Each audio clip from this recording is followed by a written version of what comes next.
Hey y'all, I hope this video is finding you guys doing well.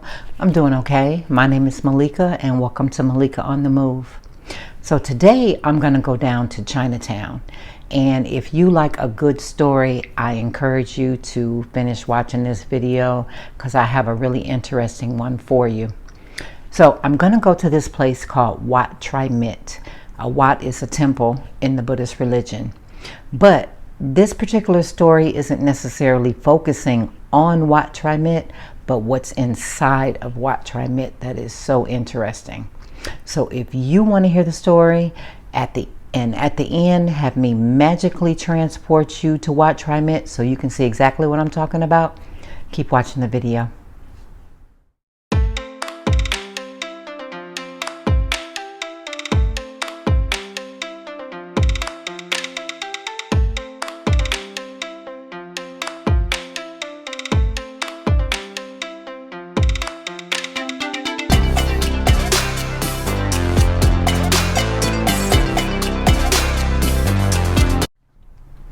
Okay, so I'm gonna sit on the floor for this one.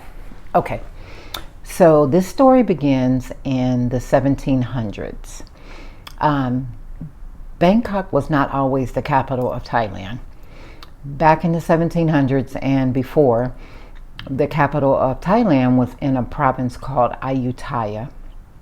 So in 1757, the neighboring country of what is now Myanmar, but at that time it was Burma, the Burmese army decided to invade the capital. And you know, when people invade things, they usually leave it in ruins, and they have pillaged and plundered and stole everything of any significant value that belonged to your country. And that's exactly what they did. So in the 1800s, the king of Thailand decided, you know, my capital city is in ruins. They done tore up my palace. So I need a new palace and I need a new capital. So he decided to move the capital to Bangkok. Meanwhile, he ordered all of the workers that worked in the temples to go all around Thailand and gather up all of the Buddha statues that were in different temples that were, that were in disrepair, or the statues weren't being properly cared for or properly displayed. Gather all of those up and bring them to the new capital city of Bangkok. So when the workers got to Ayutthaya, they found this ginormous Buddha statue, right? But it wasn't your typical Buddha statue that you normally see in the temples. They are usually like gold plated with gold leaf or gold paint, but very ornate. And this particular one, it was white plaster, and they had decorated it with like little mosaic glass pieces, almost like well, what you can get at the dollar store nowadays or Walmart or something. But in my opinion, the way they describe it is it probably looked like a disco ball. So when they brought the statue here in the 1800s, they put it into another Wat. I can't remember the name of it, but it stayed there until 1933 when that Wat closed and fell into disrepair as well. And then they moved it over to Wat Tri Mit. Now, because this statue went from one Wat that wasn't of any particular significance to another Wat which wasn't of any particular significance, it was just a minor temple, and this wasn't a particularly pretty or ornate statue, and this particular Wat didn't have anywhere for it to go. They just stuck it in the backyard, covered it up with like a little tin roof, and it was largely ignored and forgotten. So in 1955, Wat Tri Mit decided they were going to jazz their temple up a little bit, you know, do some remodeling. And they figured at the time, why not just build another building that was big enough to house this big old statue and give it, you know, more of a proper display. Now, this is after 200 years have passed since that statue first made it from Ayutthaya to Bangkok. So the building at Wat Tri Mit was completed, and they hooked the statue up on a crane, and they went to move it into the new building and put it on the pedestal that they had built. Well, evidently somebody did not do their job properly that day, because when the crane hoisted the statue up, one of the ropes that was holding the statue broke. And everybody was like, ooh, we are in trouble. We are going to lose our jobs. So they said, stop what you're doing. The supervisor ran over and he went and looked, because a big old chunk of the statue had broken off, right? So when he went over there, he was like, oh my God, you guys look. Everybody came running over, and when they looked, guess what they found? Underneath that ugly plaster with those little disco mirrors on it was gold. A gold statue. So they went and got their bosses, and their bosses came over and they decided that they were going to remove all of the plaster from this statue. Now, if you go to visit Wat Trimit, there's like a display where it shows photographs of them removing all of the plaster off of the statue, and there's some little pieces of chunks of plaster. I don't know why that would be important, but you can see the actual pieces of chunk of plaster that they removed from the statue. So after the statue was completely free of this ugly plaster and disco ball glass, they found that this was actually not a gold-plated statue, but a solid gold statue.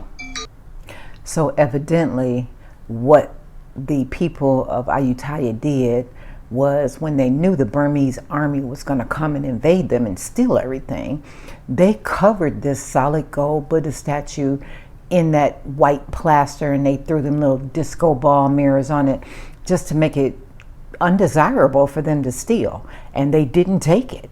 But the sad part is, the reason why it sat for 200 years and nobody knew about it was because either the guys were killed that knew what they did, or they just died out and never told anybody. So the statue largely sat unnoticed, unappreciated, and I mean, it just was ingenious of them to do what they did, but I mean, come on, they should have at least told somebody what they did. So it wouldn't have went so long covered up in this, gaudy plaster. So the Guinness Book of World Records says that this is the largest solid gold statue in the world. It is 15 feet high, 12 feet wide, and 5.5 tons. So 5.5 tons, from what I looked up on Google, was 5,500 kilograms, or say the equivalent of 2.5 Honda Accords or something like that in weight. Monetary wise, with the current gold prices that they are today, that statue is probably worth maybe about $35 million. Ain't that just crazy? So they estimate that this statue is about 700 years old, and they think that it was fashioned in India. Now, a lot of people mistakenly think that this is like one whole solid piece, even though it's solid gold. And I don't know the thickness. I haven't been able to find that out. But they think that it's just one big solid piece of gold, but it's not. So what had happened was, when the statue fell off the pedestal, fell off the crane, in the base of the statue was a key. And the key unlocks the statue into 9 pieces to make it easy to move. And then they all fit back together seamlessly, and the key locks it shut. Just smart people. So as far as the composition of the statue, the body, and the statue is in a seated position. So the body of the statue is 40% pure gold.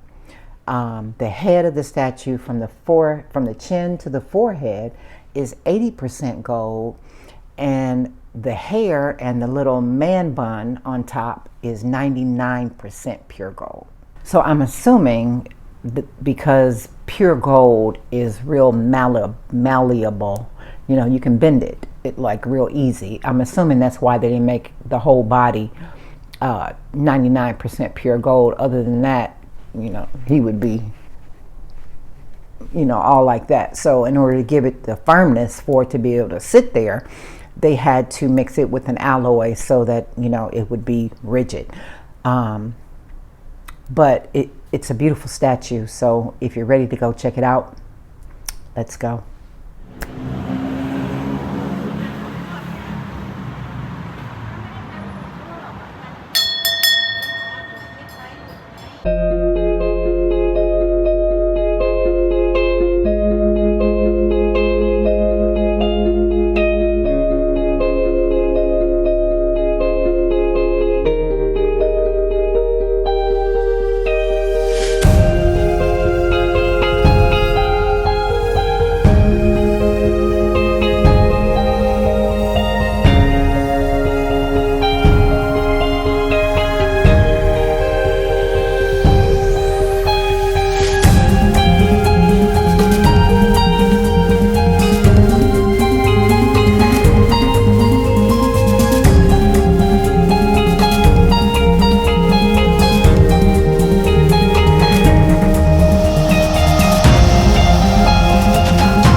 Want to find an air-conditioned store to go in, I will buy something just to be in there, just to cool off for a minute.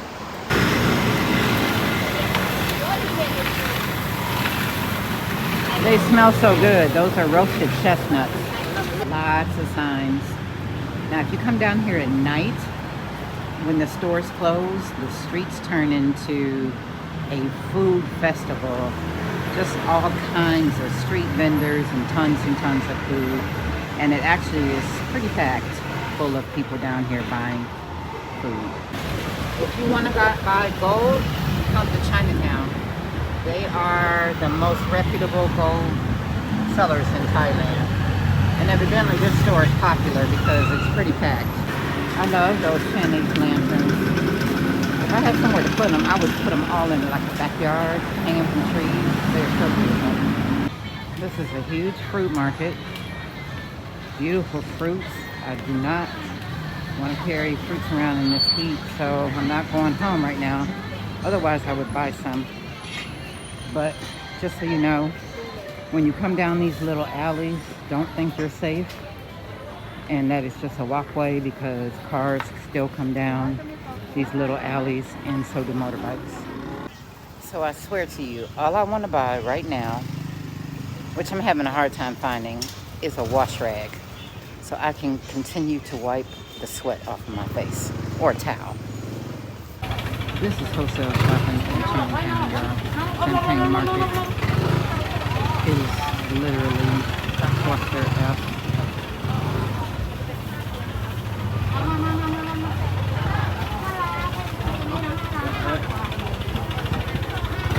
I mean, just take a look. It's insane. There's always something rolling, something driving. See what I mean? This is the road, y'all. Okay? Lord have mercy. We're gonna make it out of here yet.